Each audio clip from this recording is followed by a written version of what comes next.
रुचिरता में क्या त्याग कर दिया?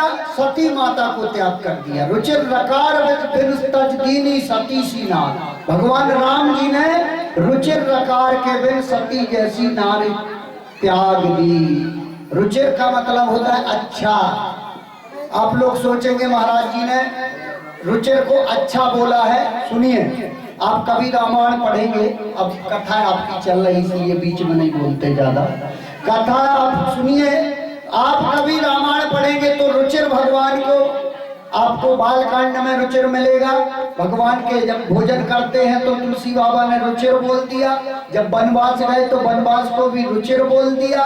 रामायण में कहाँ कहाँ रुचिर आया है। जब काकभूषण जी ने कथा की तो वहां भी रुचिर बोल दिया, और जब शूर्पणखा ने भेष बनाया तो उधर भी रुचिर बोल दिया। अब बताओ उस रुचिरता को क्या कहेंगे आप? लेकिन आगे लिख दिया तुलसी बाबा ने कि उस रुचिरता की नाक कान काट लिए गए। वो रुचिरता कैसी थी? कपटपूर्ण रुचिरता था। वो कपट अंदर था और ऊपर से रुचिर था। अंदर कपट था, ऊपर रुचिर था, इसलिए उसके नाक कान कट गए। और उस रुचिर के नाक कान कटे, सुनिए ध्यान से, तो रुचिरता आदमी को कपटतापूर्ण नहीं होना चाहिए। कैसी कपटतापूर्ण? मान लो आप कथा करते हैं, पूजन करते हैं, भजन करते हैं, तो भगवान के लिए बिल्कुल कपट नहीं रखो। अपने लिए अगर मखमल का कपड़ा लाए तो भगवान की सत्यनारायण को भी मखमल का कपड़ा लाओ। हाँ, वो कपटता है कि रुचिरता, बोले रुचिरता अपने लिए अच्छा और भगवान के लिए बोले बिल्कुल खद्दड़ 10 रुपया का, बोलो भक्त वत्सल भगवान, वो कपटता है। अपने लिए अच्छी बड़ी सुपारी, बोले अच्छी देना, खती सड़ी ना हो, और भगवान के लिए बोले पूजा वाली। पूजा वाली कहाँ लिखा है? बता दो कोई कहीं लिखा? कहाँ लिखा है कि इतनी सी सुपारी भगवान को चढ़ती है? कोई शास्त्र, कोई पंडित, कोई ज्ञाता, कोई विद्वान बता दे। कहीं नहीं लिखा। वो तो सड़ी सुपारी मिलती, छोटी सी, कोई काम की नहीं रहती, सस्ती मिलती, 10 रुपए की इतनी तक मिल जाती, इसलिए लोग ले लेते। तो बताओ जो कोई के काम का ना हो वो किसके काम का? बाहरे भगवान, बाहरे आदमी। कपटता कहाँ पर बरत कर दी? बरती। देखो ये कपटता नहीं है तो क्या है? शूर्पणखा जैसी कपटता है कि ऊपर से अच्छा और अंदर से खोखला। अंदर तो कुछ नहीं कपटता। हम अपनी बात बता रहे। एक जगह हम गए भंडारा खाने। भंडारा खाने गए तो बैठे, वहां हम पलंग पर बैठ गए, तो गांव की 2-3 खवासन थी, उनको भटा काटने का काम दे दिया। झांसी की बात है, बमनुआ की। तो वो जोर जोर से भटा में ऐसे 2-2 टुकड़ा, 3-3 टुकड़ा करती जा। हम देखते रहे बहुत देर तक। हमें भी खाने थे वो भटा। तो हमने कहा क्यों बाई जी क्या कर रही? बोले देख नहीं रहे पंडित जी भटा काट रहे। हमने भटा तो काट रही, लेकिन कीड़ा ईड़ा तो देखते जाओ कि अंदर में कीड़ा तो नहीं है। अरे बोले रहन तो दो। हमने कहा क्यों? बोले कौन मानसन खाने, मतलब मनुष्य को नहीं खाना है ये। तो हमने कहा किसको खाना? बोले जो तो ब्राह्मणन खाने मतलब ब्राह्मण कीड़ा सब खा ले। धन्य दुनिया, कितना कपटपूर्ण व्यवहार है इस दुनिया में। मतलब जो खराब चीज हो वो ब्राह्मणन के लिए, जो खराब चीज हो वो भगवान के लिए। हम अपनी बात नहीं कर रहे, हम आपको बात वो बता रहे हैं कि कपटपूर्ण व्यवहार किया किसने? शूर्पणखा ने। रुचिरता बनाई लेकिन बाद में कपटता आ गई, और जिस दिन कपटता आई उसी दिन उसके नाक और कान दोनों कट गए। इसलिए कभी भी जीवन में कपटता मत बनाओ। जो है आपके घर में, भगवान नहीं कहता है आप रबड़ी चढ़ाओ, भगवान नहीं कहता है आप रसगुल्ला चढ़ाओ, भगवान नहीं कहता है आप जलेबी चढ़ाओ। वो तो कहता है 2 रोटी के टिक्कड़ के भोग दो, जो तुम खाते हो वो हमें खिलाओ, लेकिन उसमें कपटता नहीं होना चाहिए। क्यों?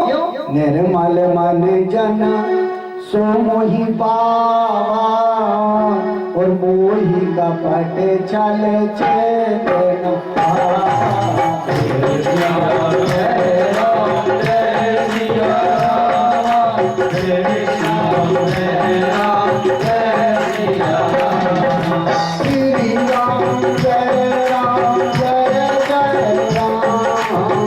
राम जय राम जय जय राम श्री राम जय राम जय जय राम श्री राम जय राम जय जय राम।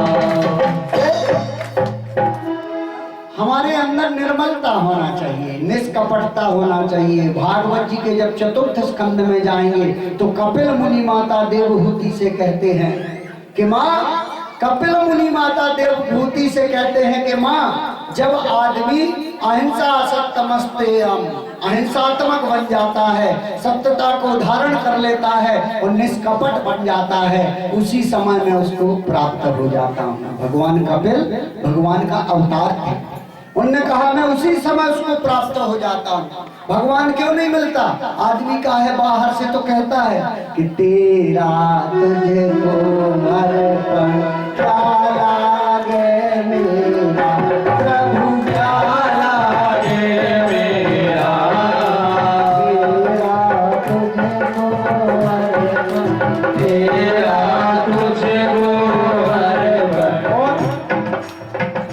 उधर तेरा तुझको अर्पण और उधर जो फटा नोट होगा वो आरती। बोलो भक्त वत्सल भगवान, जो कहीं ना चले वो भगवान के मंदिर में।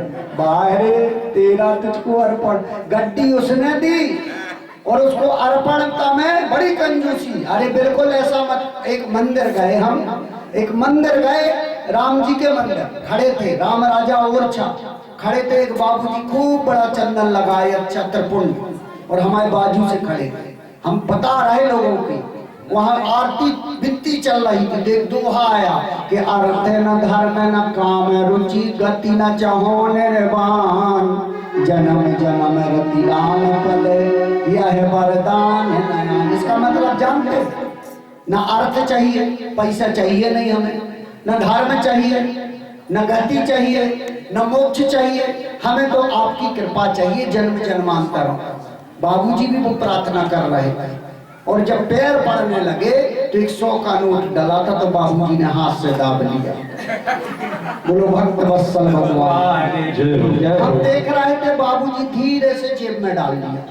बहुत देर हो गए, अब बाबूजी जब जाने लगे तो हमने सोचा यार जी तो चले, इनसे पता तो पूछ ले कहाँ के कथा में काम आएगा बोलने के लिए। तो हमने कहा बाबूजी रुकना। बाबूजी रुक गए। हमने पूछा बाबूजी आप कहाँ के? बोले यहीं के। हमने कहा रोज दर्शन करने आते? बोले रोज आते हैं। हम की जैसी पूजा आज की ऐसे ही रोज करते? बिल्कुल रोज करते। बोले रोज करते। तो हमने कहा आप यहाँ से घर जाओगे कि कहीं और जाओगे? बोले बस घर जाएंगे। कहाँ जाएंगे? हमने कहा पंडित जी से तो नहीं मिलने जाओगे, पुजारी जी से। हमने मन में सोचा कि जो पुजारी जी से मिलके शायद 100 का नोट लौटा दे। तो हमने कहा पुजारी जी से मिलने तो नहीं जाओगे? बोले नहीं जाएंगे। हमने कहा दान पेटी के पास कोई काम? बोले वहां भी कोई काम नहीं है। तो हमने कहा कहाँ जाओगे? बोले सीधे घर। अब कहीं नहीं जाना, घर जाना है। फिर हमने कहा भगवान के यहाँ ऐसा होते अगर देखो तो भी पाप है, हमें भी देखना नहीं चाहिए। भगवान की संपत्ति कोई ले जाए तो हमें भी पाप लगेगा। तो हमने उनको रोक दिया। हमने पुजारी महाराज जी आप जो भी हैं आप एक काम जरूर करें। बोले क्या? हमने कहा वो 100 का नोट पुजारी जी को दे दें। अरे बोले हाँ हाँ वो दे दें। देखिए कैसे कैसे लोग दुनिया में एक तरफ गाते हैं कि ना अर्थ चाहिए, पैसा चाहिए ही नहीं, न धर्म चाहिए, न काम चाहिए, न मोक्ष चाहिए, और एक तरफ 100 का नोट भी उठा लिया। बताइए आप ये क्या है? ये निष्कपटता नहीं है, ये रुचिरता नहीं है, जो सूर्पणखा जैसी रुचिरता है। हते नासिका कान, उसके इसीलिए नाक कान कट गए थे। अब आप लोगों को ज्यादा बीच में विक्षेप नहीं करेंगे, जयकारा लगवाएंगे और उसके बाद हम आप महाराज जी से अपने कथा श्रवण करिए और हम यहाँ से प्रस्थान करेंगे। नहीं तो हम ही बोलते रहेंगे तो फिर हो गया काम। कथा व्यास को भी समय जरूरी है, उसका समय थोड़ा लेना चाहिए, बीच में कम बोलना चाहिए। हम भी मंच पर बैठते कोई आता तो उनको 15-20 मिनट ठीक है बोलना, अब वो बोलते ही रहे और हमें कुछ ना मिले बोल रहे तो भीतर ही भीतर तो बोलो भक्त वत्सल भगवान की जय हो। तो इसलिए बड़े भाव के सहित आप लोग जयकारा जरूर लगाएंगे। बोलो राघव सरकार की, आके बिहारी भगवान की, रामचंद्र भगवान की, गंगेश्वर भगवान की, राधा कृष्ण भगवान की, ज्योति माई की, माई की, माई की, वाणी माई की, काली माई की, लक्ष्मी माई की, सरस्वती माई की, माया माई की, सा माई की, लक्ष्मी माई की, लक्ष्मी माई की, चंडवासिनी माई की, वैष्णो माई की, सुरी माई की, कामाख्या माई की, गुरु माई की, भीमा माई की, कुंडा माई की, पुणा माई की, पुणा माई की, अंगड़ा माई की, काला माई की, पूजा माई की, पुना माई की, बा माई की, लक्ष्मी माई की, सीता माई की, राधा माई की, प्रिया माई की, तारा माई की, द्रौपदी माई की, पुत्री माई की, कौशल्या माई की, कल्या माई की, द्रौपदी माई की, नीली माई की, पृथ्वी माई की, प्रभु माई की, ऋषि माई की, गोविंद सरकार की, हरि भगवान की, हनुमान के भगवान की, गोवर्धन भगवान की, हनुमान जी महाराज की, कुल देवता की, राम देवता की, भान देवता की, वास्तु देवता की, अपने अपने गुरु गोविंद भगवान की, अपने अपने माता पिता की, सनातन धर्म की